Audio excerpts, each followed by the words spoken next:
할렐루야. 네, 오늘은 누가복음 15장에 있는 말씀 함께 나누도록 하겠습니다. 우리가 잘 아는 비유 세 가지가 나와요. 첫째는 잃은 양의 비유가 나오고요. 두 번째는 잃은 드라크마 비유가 나오고 세 번째는 잃은 아들의 비유가 나옵니다. 우리가 잘 아는 내용인데 예수님께서 이 세 가지 비유를 말씀하신 목적은 자명합니다. 하나님은 사람을 사랑하신다는 거. 하나님은 영혼을 사랑하십니다. 하나님께서 이 세상을 만드신 다음에 맨 마지막에 창조한 존재가 인간입니다. 그리고 당신이 만드신 모든 것을 인간에게 주셨습니다.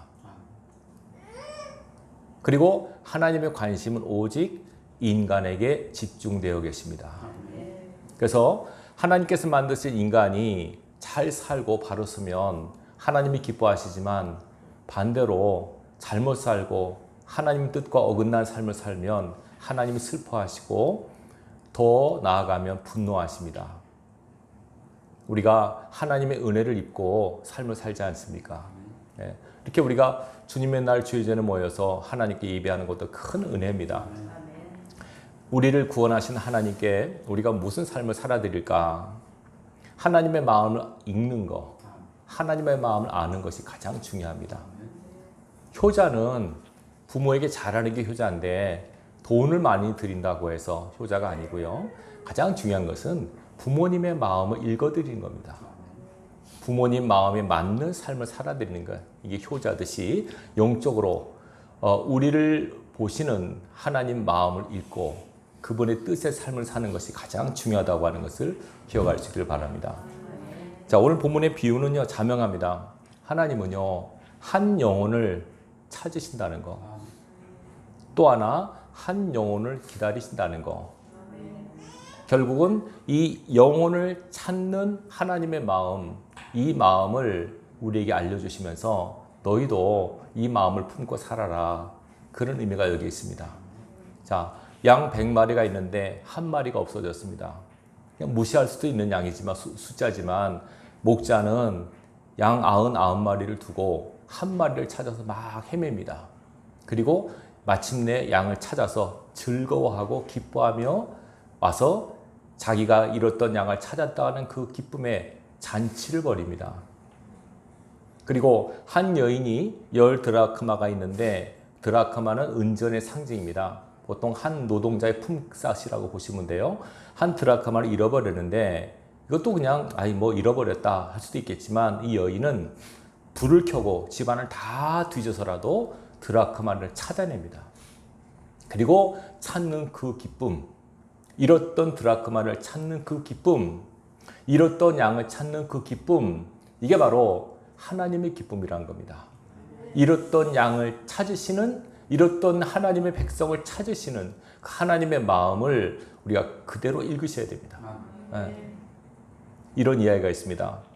바닷가에 한 노인이 이제 썰물이 다 된 다음에 바닷가 바위에 여러 개 불가사리 여러분 아시죠? 불가사리가 막 붙어 있는 겁니다. 근데 이게 불가사리가 썰물 때 이렇게 밀물 때 왔다가 썰물 되면서 거기에 미처 바닷물이 쓸려가지 못하고 같이 바다에 들어가는데 그냥 바위에 붙어 있는 겁니다. 그대로 내버려두면 말라서 죽는답니다. 그래서 한 노인이 안타까워서 바위에 붙어있는 수많은 불가사리를 하나하나 떼어서 바다에 집어넣는 겁니다. 던져놓고 있습니다. 그것을 본 사람이 아니 할아버지 그 수많은 불가사리 하나하나 떼어서 바다에 던진다고 해서 무슨 이득이 있겠어요? 맞는 말이죠. 수천 마리가 있는데 그거 하나 뛴다고 해서 무슨 의미가 있겠습니까? 그러자 그 노인이 그렇습니다. 그렇지만 이놈한테는 생사가 달린 거야 하면서 한 마리를 떼어서 바다에 던집니다. 의미가 있는 얘기 아닙니까, 여러분?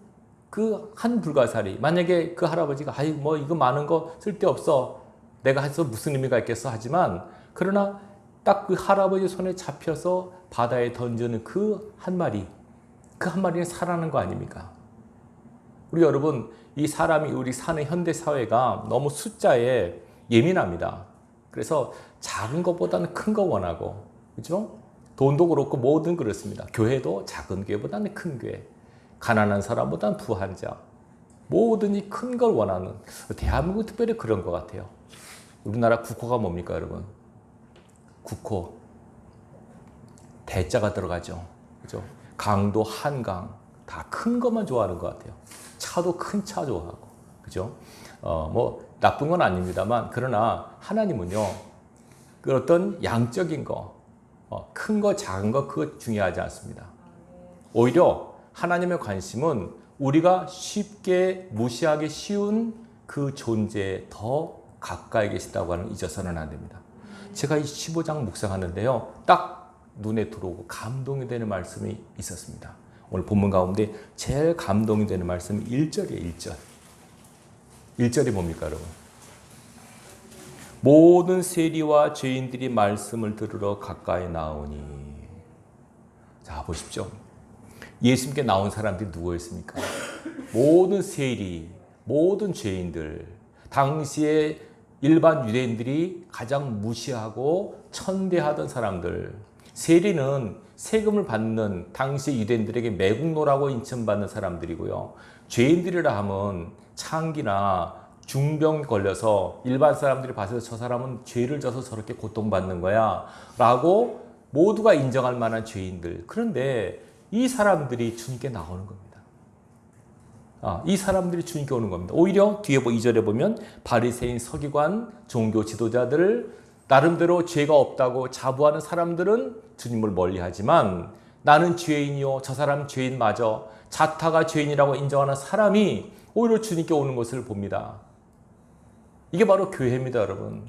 교회는 의인들이 오는 것이 아니고 죄인들이 오는 것입니다. 그러나 엄밀히 말해서 세상은 다 죄인이죠. 자기가 죄인이라고 인정하는 죄인과 내가 죄가 없다고 생각하는 죄인. 감사하게 우리는 내가 죄인이라고 하는 것을 압니다. 그래서 죄 없는 사람, 의인 되기 위하여 이곳에 왔습니다. 하나님, 제가 죄인입니다. 불쌍히 여겨주십시오 라고 했을 때 주님은 이 모습 이대로 받으십니다. 십자가의 은혜로 우리를 다시 살리시고 의인으로 인치십니다. 고로 사람들은 우리를 죄인이라고 말할지 모르지만 하나님은 그렇게 안 보십니다. 너는 내 사랑하는 아들이고 내 사랑하는 딸이라고 하십니다. 의롭다고 인정하십니다. 그러니까 우리가 믿음으로 의로워지는 이 놀라운 은혜를 우리는 이미 입었습니다. 우리 성찬식이 바로 그걸 확증하는 것입니다. 우리는 하나님 앞에 의인이라고 하나님께서 보십니다. 얼마나 귀합니까? 자, 이 사람 죄인을 의인 만드시기 위해서 우리 의인이신 주님이 죄인이 되신 겁니다. 그러면서 오늘 말씀하십니다. 한 사람, 한 영혼을 보라고요. 그러면서 이 하나님께서 이 사람을 대하는 두 가지 모습을 본문은 보여주고 있습니다. 첫째는 찾으시는 하나님. 잃어버린 양을 찾으십니다. 잃어버린 드라크마를 찾으십니다. 네. 하나님은 찾으시는 하나님이세요. 이거는요, 이때뿐만 아니라 옛날부터 그랬습니다. 하나님은요, 찾으세요. 하나님을 섬기고 하나님을 아는 그 사람을, 다시 말하여 영적으로 의인을 하나님이 찾으세요. 네. 구약에 보면 여러분 소돔과 고모라 사건 아시죠? 죄인이 많아서 멸망한 것 같지만 하나님이 찾으시는 의인 10명이 없어서 망한 겁니다. 예레미야 5장 1절도 보면 말씀하세요. 너희가 이 성을 다니면서 정의를 행하고 진리를 구하는 한 사람을 찾으면 내가 이 성을 용서할 것이다. 그 성이 멸망했습니다. 하나님이 찾으신 한 사람이 없는 겁니다, 여러분. 하나님께 사람을 찾고 계십니다. 이걸 여러분들이 간과하지 마십시오. 여러분들의 소원이 있으시다면 뭐 물질의 축복, 건강의 축복, 여러분 뭐 다 좋습니다만 하나님이 찾으시는 그 사람이 바로 여러분 자신이 되도록 사셔야 됩니다. 하나님 찾으십니다. 수많은 사람이 살고 있습니다. 하나님 마음에 맞는 사람 하나님이 찾으십니다. 다윗을 보십시오. 사울 왕이 시각한 다음에 하나님께서 사울의 뒤를 이을 다윗을 찾지 않습니다. 막 찾으신 다음에 딱 다윗을 보십니다. 다윗이 하나님을 찾은 건 아니에요. 하나님이 찾으셨어요. 많은 사람들 가운데 딱 다윗을 보니까 내 마음에 합한 자라 말씀하세요. 하나님 마음에 쏙 들었습니다. 그러나 역시 그도 사람이기에 부족한 점이 있고 허물이 있습니다만 그러나 그 중심이 늘 하나님께 있었습니다. 다윗은요 교만하지 않았죠. 힘들고 어려울 때 하나님을 찾았고 형통할 때도 하나님을 찾았고 늘 하나님 앞에 겸손하고 나름 진실하게 살았습니다. 여러분, 하나님 오늘도 사람을 찾으세요. 저는 우리 교회가 작은 교회지만 하나님을 찾으시는 교회가 되기를 소망합니다. 많은 교회들이 있고 많은 크리스찬들이 있습니다. 그러나 정말 하나님을 경외하고 예수님을 사랑하고 하나님의 성령의 감동에 따라 살아가는 이 시대의 빛과 소금 같은 하나님의 사람들, 영적 신부된 교회를 하나님이 찾으세요. 신랑 되신 예수님이 오신다 그러지 않습니까? 그 주님이 오셨을 때 주 앞에 설 수 있는 거룩한 신부, 그 거룩한 아름다운 교회, 그 교회가 되는 것이 저희 꿈이고 저희 비전이에요. 숫자 많은 게 중요한 게 아닙니다. 헌금 많은 게 중요한 게 아닙니다. 여러분, 한 사람 한 사람이 주님 오실 그날에 주님께서 보셨을 때 너는 내 사랑하는 신부구나, 거룩한 내 사람이구나 라고 하나님께서 인정하시는 그 사람, 그 교회가 되는 것이 우리의 꿈이 되어야 됩니다. 그걸 놓고 여러분들이 기도하시고 신앙하셔야 됩니다. 자, 하나님은 찾으십니다. 하나님은 찾으시는 그 사람이 바로 우리 교회와 여러분이 될 수 있기를 바랍니다. 두 번째 뒤에 보면 탕자의 비유가 나오죠. 여기서 말씀하신 하나님의 비전은 뭐냐면 기다리시는 하나님이세요.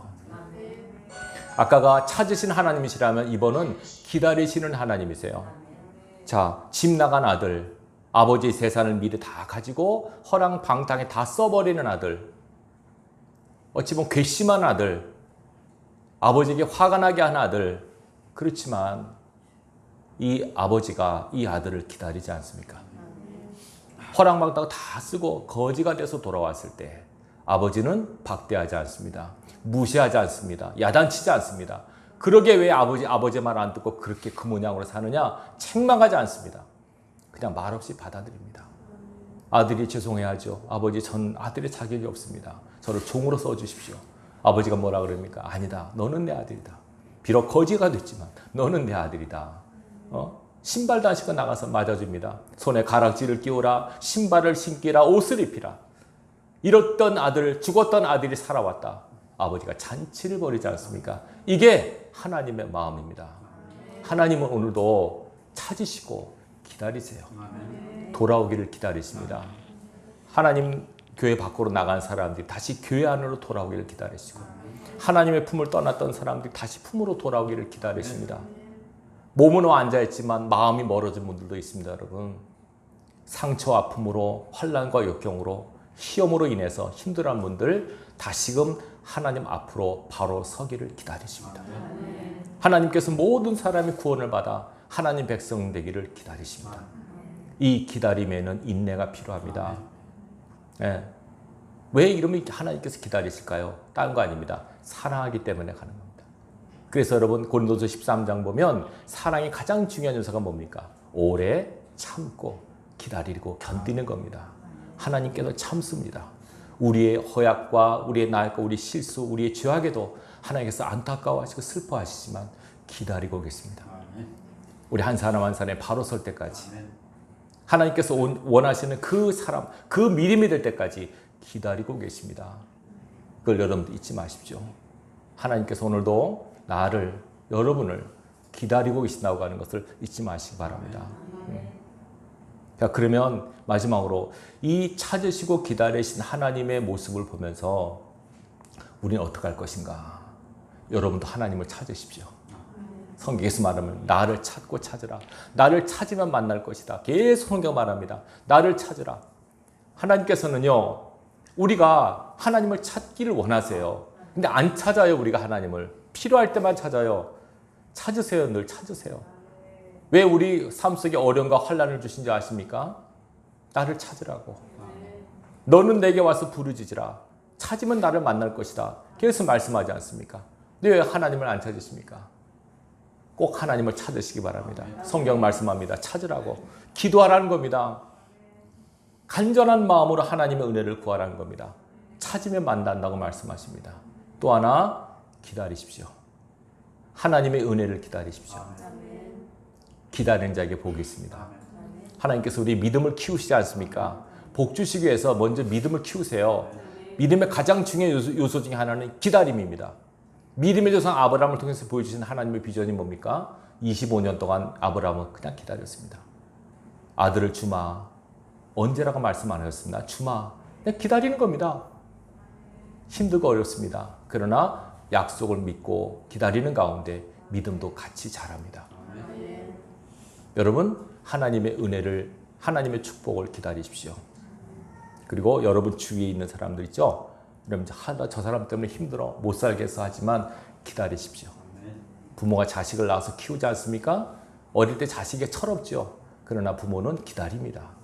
성장해서 성숙해서 부모를 알아보고 내가 누구며 내가 무엇을 할 사람인가를 알 때까지 부모는 계속 먹이고 입히고 기다립니다. 우리 아버지 하나님도 우리를 키우십니다. 우리가 성숙해서 하나님을 알아볼 때까지, 내 사명이 무엇인가를 깨달을 때까지 하나님은 우리를 참고 기다리고 계신다고 하는 것을 잊지 마시기 바랍니다. 하나님께서 오늘도 찾으시고 기다리십니다. 이 원리를 기억하시고 여러분 삶 속에서 계속 하나님을 찾으십시오. 그리고 하나님의 때를 기다리십시오. 그리고 나를 기다리고 계신다고 하는 것을 꼭 잊지 마시고 어떤 환경과 여건이 닥쳐도 조급해하거나 초조해하지 마십시오. 오직 하나님만 바라보고 말씀 붙들고 서 있으시면 하나님의 역사, 하나님의 능력이 여러분 삶의 현장에 나타날 줄로 믿습니다. 이번 한 주간도 여러분 이 믿음으로 승리하셔서 우리 하나님을 기쁘시게 하는 믿음의 사람으로 서시기를 주님의 이름으로 축원합니다. 기도하겠습니다. 하나님 아버지 감사합니다. 오늘 말씀을 통해서 찾으시는 하나님에 대해서, 기다리시는 하나님에 대해서 은혜를 나눴습니다. 하나님께서 오늘도 찾고 계십니다. 아버지, 우리 모두가 하나님이 찾으시는 그 사람 되기를 원합니다. 신령과 진정으로 예배하는 자를 찾으십니다. 하나님을 믿고 소망하는 자를 찾으십니다. 하나님을 향하여 기도하는 자를 찾으십니다. 하나님만 신뢰하고 사랑하는 자를 찾으십니다.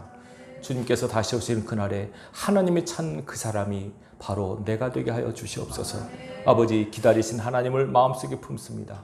우리의 부족과 허물에도 불구하고 우리의 모든 연약함에도 불구하고 바로 서기를, 온전하게 되기를, 성숙한 자가 되기를 기다리고 계십니다. 하나님의 기다리심을 생각하고 우리도 하나님의 은혜를 사모하며 기다리는 믿음을 더하여 주시옵소서. 아버지께 사랑하는 백성들을 축복하실 줄로 믿습니다. 혼돈한 세상 가운데 살아가고 있습니다. 그러나 말씀으로 우리를 새롭게 하옵소서. 거룩하신 하나님의 능력으로 충만하게 하여 주시옵소서. 세상에서 승리케 하여 주시옵소서. 우리 주님이 승리하셨습니다. 승리하신 주님을 따라서 우리도 말씀 붙들고 기도로 승리해서 하나님이 기뻐하는 그 사람이 되는 우리 모두가 되게 하여 주옵소서. 예수님의 이름으로 기도합나이다. 아멘.